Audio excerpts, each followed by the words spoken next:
በተለያየ አጋጣሚ ብዙ አንጀት የሚያርሱ አይነት የዶሮ ቤቶችን ሼዶችን ተመልክቻለሁኝ። ይሄኛው አንዱ ነው። ቃሊቲ ነው የሚገኘው። ከደንበኛችን ለማስረከብ ሲሄድ ያየሁት አይነት ቤት ነው። እንግዲህ የኛው ሰልጣኝ ነው፣ በተማረው መሰረት ሰርቶታል።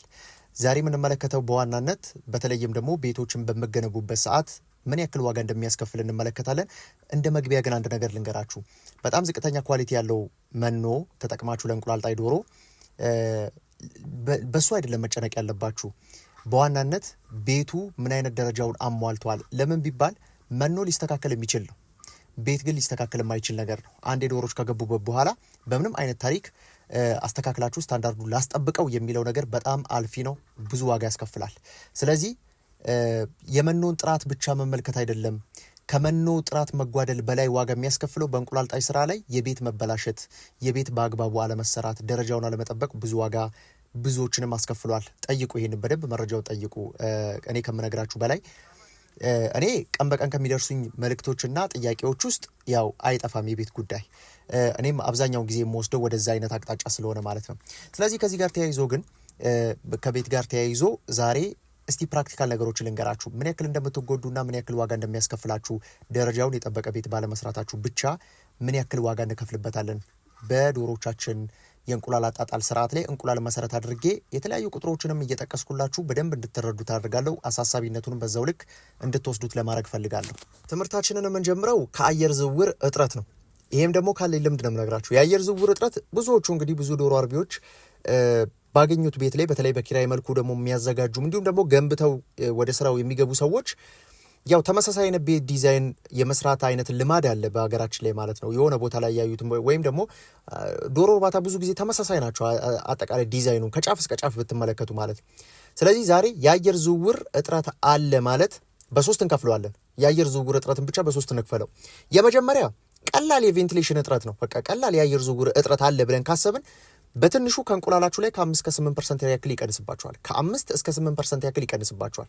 በትንሹ ነው የምነግራችሁ። ይሄ የሆነ ሰዓት ላይ የሚነሳ አይነት ሙቀት አለ አይደለም፣ የአየር ዝውውር እጥረት።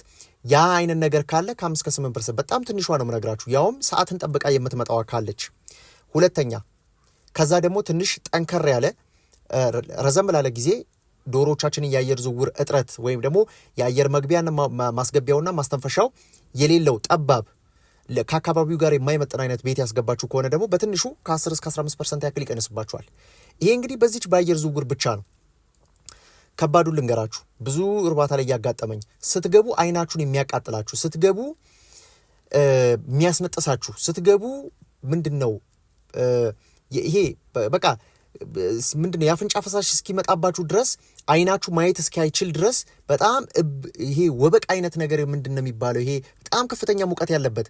ይሄ በነገራችን ላይ አሞኒያ ሲኖረው፣ ከዚህ በተጨማሪ ደግሞ የጉዝጓዝ መርጠብ ሲደመርበት፣ ሽታ ሲደመርበት እነዚህ ነገሮች ያመጣል።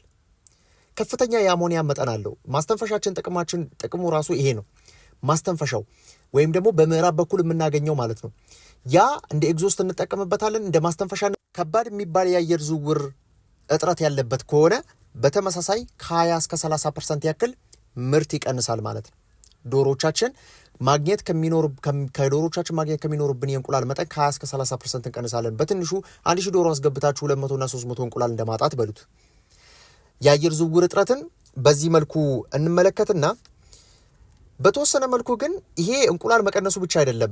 ለምንድን ነው እንቁላል የቀነሱትም የሚለው ማወቅ አስፈላጊ ነው። በምን ምክንያት የአየር ዝውውር እጥረት ምን ተከስቶ ከምን ጋር ተገናኝቶ የሚለው ነገር ማወቅ አስፈላጊ ነው። የመጀመሪያው በአየር ዝውውር እጥረት ምክንያት ሙቀት ስለሚፈጠር ወይም ደግሞ ከፍተኛ የሰውነት ሙቀታቸው ስለሚጨምር ሂት ስትረስ ስለሚኖረው የዶሮቻችን የአመጋገብ ስርዓታቸው በጣም የወደቀ ይሆናል፣ ወይም ደግሞ በጣም ዝግ ያለ ይሆናል። መመገብ ያለባቸውን ያክል መጠን መመገብ አይችሉም ማለት ነው። ሁለተኛ ከዚህ ከመተንፈሻ አካል ስትረስ ጋር ተያይዞ ወይም ደግሞ የመተንፈሻ አካል ኢንፌክሽኖች ይፈጠራሉ። በዚህ በአየር ዝውውር እጥረት በዚህ በአሞኒያው የተነሳ ዶሮቻችን የመተንፈሻ አካል ችግር ይገጥማቸዋል።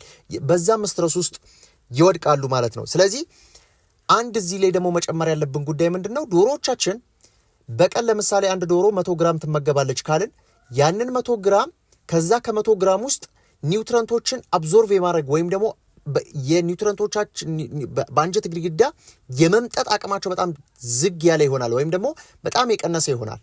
ያ ኒውትረንቶችን የመምጠጥ አቅማቸውን ይገልባቸዋል ማለት ነው፣ በዚህ የተነሳ ማለት ነው። ስለዚህ ዶሪቷ ምናልባት 100 ግራም ተመግባለች እንበል፣ 100 ግራሙን ተመግባለች፣ የለም መኖ ተመግባለች። ነገር ግን ደግሞ ከዛ ውስጥ ማግኘት ያለባትን ንጥረ ነገር ማግኘት አልቻለችም እንደማለት ነው።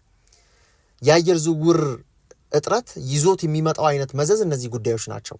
ስለዚህ ዶሮቻችን በጣም በትንሹ እስከ 8% ያክል በጣም በከፍተኛው 30% ያክል በአየር ዝውውር እጥረት ብቻ ይፈጠራል ማለት። ብዙ ሰዎች የሆነ ቦታ ላይ ሄድና ሳስተካክል ቤት ይሄንን ታፈርሳለህ ስለው ይደነግጣሉ። ቤት የሚያክል ነገር እንዴት አፈርሳለሁ? ዶሮ እርባታ ውስጥ ገብቶ ያየ ሰው ግን ገጥሞት ወይም ደግሞ ይሄ ችግር ተፈጥሮበት ከዛ ደግሞ እንደ መፍትሄ ደግሞ አግኝቶ የተጠቀመበት ሰው ካለ በቃ አይኑን የማያሽበት አይነት ነገር ቢኖር የቬንቲሌሽን ጉዳይ ነው። ስለዚህ ቤቱ ካለፉት 4-5 ዓመታት አሁን ያለው የቤት አይነት ዲዛይን በሀገራችን ራሱ በጣም የተለየ ነው ከወቅቱ ጋር ማለት ነው፣ ከወቅቱ ጋር። ስለዚህ ከቬንቲሌሽን ጋር ተያይዞ በደንብ እንዲታሰብበት እፈልጋለሁ። ወደ ሁለተኛ ልምጣላችሁ። ሁለተኛ ላይ የአቅጣጫ ስህተት ካለ በየትኛው አቅጣጫ ነው ሎንግ አክሲሱ አለ፣ የቤታችን ደግሞ ስፋት ዊድዙ አለ። ሎንግ አክሲሱ እና ዊድዙ ቤት በኩል ነው መቀመጥ መቻል ያለበት፣ የኛ አካባቢ የት ነው፣ እንዲሁም ደግሞ ቤት በኩል አቅጣጫ መቀመጥ መቻል አለበት የሚለውን ደግሞ ማወቅ ያስፈልጋል። ይሄ ስህተት ካለ ደግሞ በትንሹ ከ3 እስከ 5% ያክል ይቀንሳል። በጣም አነስተኛ የሚባል አይነት አቀሳል። ለምን ዶሮቻችን ለቀጥተኛ የፀሐይ ጨረር ተጋላጭ መሆናቸው ነው ዶሮቻችን የእንቁላል ምርታቸው እንዲቀንስ የሚያደርገው እንደማለት ነው። ስለዚህ የቤታችን አቅጣጫ፣ የቤቱ ርዝመት አለ፣ የቤቱ ስፋት አለ፣ በየትኛው አቅጣጫ መዋል አለበት። የኔ ግቢ ርዝመቱና ስፋት አለው። አንዳንድ ቦታዎች ላይ የታችሁ ከሆነ ሾጠጥ ያሉ ቦታዎች ይኖሯቸዋል፣ ቀጭን ረጅም። አንዳንድ ቦታዎች ላይ አራቱም ማዕዘናት እኩል የሆኑ ቦታዎች ታገኛላችሁ እንዳላችሁ ቦታ። ስለዚህ ለቀጥተኛ ለፀሐይ ጨረር ተጋላጭ እንዳይሆኑ በየትኛው አይነት አቅጣጫ መቀመጥ መቻል አለበት። የኔ ቤት 200 ካሬ መስራት ብትፈልጉ በየትኛው አቅጣጫ መቀመጥ አለበትም ከግምት ውስጥ መግባት ይኖርበታል ማለት ነው። ሌላው በጣም ከባዱ ልንገራችሁ፣ በጣም ከባዱ ቅድም የተወሰነ ጨረፍ አድርጌ መጥቼዋለሁ። በጣም ከባዱ ብዙ ሰዎች የሚቸገሩበት ሂት ስትረስ ነው። ቅድም ካልኳችሁ የአየር ዝውውር እጥረት ጋር የሚገናኝ ነገር አለው። ከአየር ዝውውር እጥረት ጋር የሚገናኝ ነገር አለው።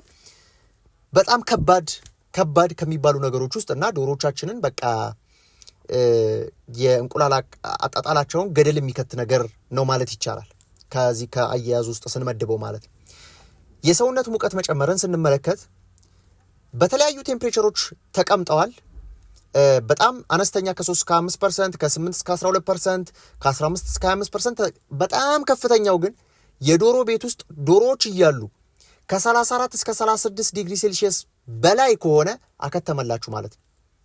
አከተመላችሁ ማለት ይቻላል። ዶሮቹ መኖር ይኖራሉ፣ ምንም ችግር የለባቸውም። ነገር ግን እንቁላልን እንዳታስቡት ማለት ነው። ዶሮቻችን ከ10 እስከ 30% ያክል የአመጋገብ ቅነሳን ያደርጋሉ። ይሄ ነገር በተፈጠረበት ሰዓት ማለት ነው።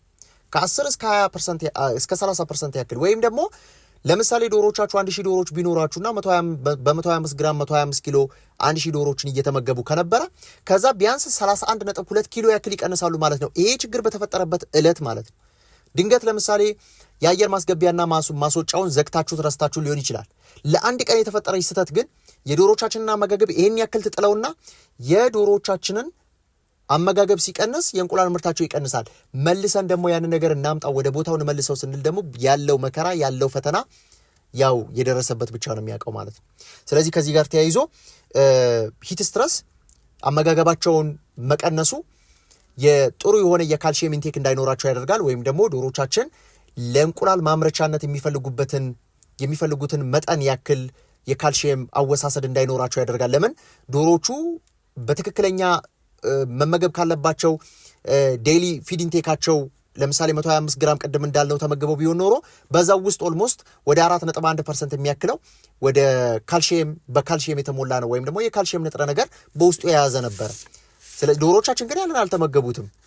30% ያክል ቀንሰው ነበረ። ከ30% ከቀነሰው ላይ አነስተኛ የሆነ የካልሲየም ኢንቴክ አድርገዋል ማለት ነው። ስለዚህ አመጋገባቸው ዝቅተኛ ነው። የሚጥሉትም ኤግሼሉ በጣም ቲክነሱ የወረደ ይሆናል ማለት ነው።